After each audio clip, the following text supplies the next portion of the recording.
ГСП онлайн. Городские новости сейчас. Суббота, 11:30. Спортивный комплекс «Буревестник» в честь Года здоровья, объявленного по всей республике. В Ухте начался чемпионат и городское первенство по баскетболу. Всего заявлено 18 команд. Это мужчины, женщины, а также учащаяся молодежь.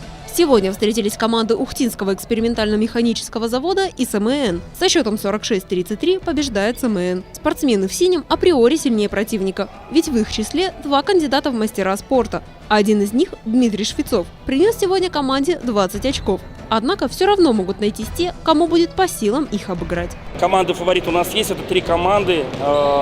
Две команды студенческие, потому что они играют на международной лиге и играют в ассоциации студенческого баскетбола. Это, конечно, студенты наши, да. И команда СМН, конечно, потому что она укрепилась с бывшими игроками Суперлиги. И сейчас достойная команда, которая может занять первое место даже. Но кто займет первое место, мы узнаем не скоро. Игры продолжатся до 30 марта. Каждые субботы и воскресенья с 10 до 16 часов любители баскетбола могут прийти и поболеть за полюбившиеся команды. Ожидается, что все встречи будут напряженными.